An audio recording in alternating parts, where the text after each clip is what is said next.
Now, today let's demonstrate batch ingestion. We'll go to jobs and pipelines. Let's click on it. Now, let's click on here, create, then job. Let's click on job. Now here, if we look, we can run a SQL query as the job. So let's demonstrate a SQL query. There are another type of task as well. If we click here, if you want to run a notebook, Python script, anything is possible. So for this tutorial, let's demonstrate SQL query. The process is almost the same. It's just running the file. So here, let's click on the SQL, run a SQL query, and it opens up a UI kind of thing. If you look here, right? So now we can name our task like batch ingestion. Maybe let's write it batch ingestion. Next, we need to select the type. Since it's a SQL query, will select SQL, right? In your use case, if it is a .py file, that is Python file, you need to select Python, right? According to your use case. Now, let me select SQL query. Now here we got the SQL query to execute. So if you look, all these are nothing but the SQL warehouse saved jobs. So in order to run our own SQL query, let's say I want to create a table in the form of a job. So for this demonstration, I will be creating one table. In real life scenarios, it can be your incremental ingestion as well. But for this demo, let's select this. Now, in order to select a SQL query, I'll duplicate this tab.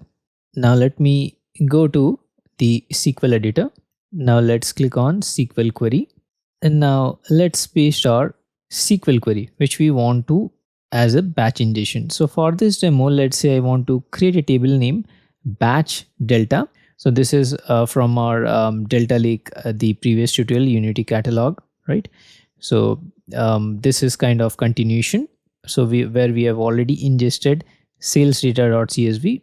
If you haven't ingested, you can click on this plus sign, new create, then upload data, right?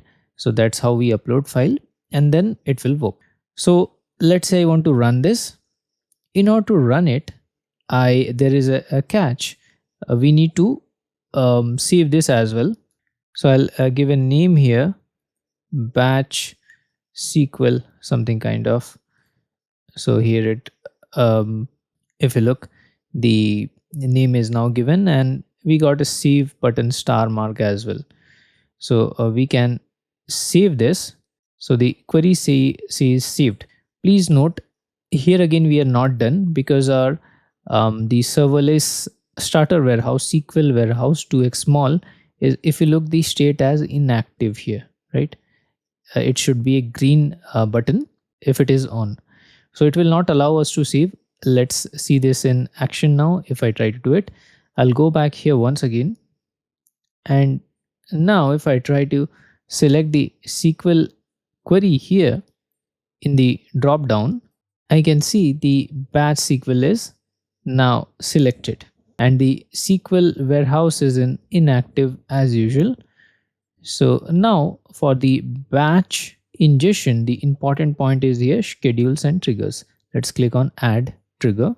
So here it says this action might we want to save and continue. Let's click on save and continue, because we don't want to lose things. And the job got updated.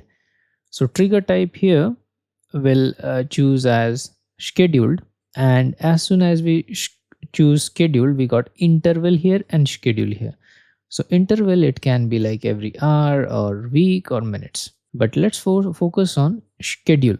Now in schedule, so every at which date and time, or hourly basis, weekly basis, again we have more options. So let's say every day I want to run the SQL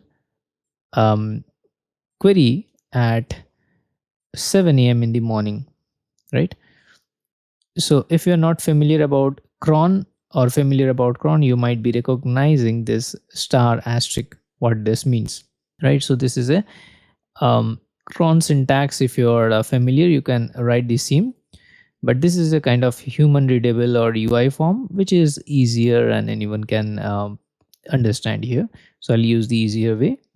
So I've scheduled, let's say I want to schedule at 7 a.m. every day. Please note the trigger type should be active. You can select your time zone as per your country. I'll click on now save to save it, and it says the job got updated. And here we go with the timing as well. And now if we zoom here in the UI a bit, we'll get all the details, like the name is batch SQL, which it will run, which is nothing but this one, batch SQL, it's mentioned here, right? And it's basically, if we look, create a batch delta name table from the file which we have uploaded from our local computer.